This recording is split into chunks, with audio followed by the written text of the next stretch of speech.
આજે તો અમારા ગામમાં હતો વાસુકી દાદાનો નવરંગ માંડવો અને અમે તો બધા મસ્ત મજાના રેડી થઈને નીકળી ગયા હતા. અને આ છે મારી બેન, આ છે મારા મમ્મી. અહીંયા જોયું તો અહીંયા લાગ્યું હતું બધું મેળા જેવું.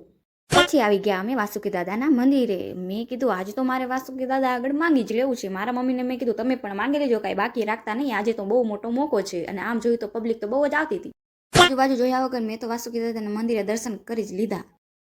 વાસુકી દાદા આગળ બધું માંગીને અમે આવી ગયા પ્રસાદી કરવા. વાસુકી દાદાની ખીર એટલે કે પ્રસાદી અહીંયા બહુ જ પ્રખ્યાત થઈ ગઈ છે. મેં કીધું પહેલા પ્રખ્યાત વસ્તુ તો આપણે ખાવા, એટલે મેં તો પહેલા સૌથી પહેલા લીધી વાટકી ને મેં તો ડાયરેક્ટ મેં કીધું મારે તો ખીર જ ખાવી, તો ડાયરેક્ટ મેં તો ખીરની વાટકી પી જ લીધી ફ્રેન્ડ. તો મેં કીધું કોઈ આજુબાજુ જોવે એના પહેલા ગાયોંગા પી લે. એક વસ્તુ કેવી રહી ગઈ, અહીંયા ખીર ખાધા પછી લોકો શું કરે, અહીંયા નાનકડો એવો મેળો થાય છે અને લોકો બધા અહીંયા એટલી ખરીદી કરે. મેં કીધું આપણે તો ખરીદી કરવાનું જેવું હાલે નહીં, આપણે તો હાલો ખાલી એક આંટો મારી આવી, બધાને જોઈ કે કઈ રીતની વસ્તુ લે. મિત્રો તમે જોઈ શકો છો અહીંયા બધો આ રીતનો મેળો હોય છે. ત્યાં જ મેં કીધું આ પબ્લિક બહુ જ ગાંડું છે. ત્યાં એક મારી ફ્રેન્ડ મળી ગઈ તો મને કે લઈ લે શૂટિંગ, બીજું શું.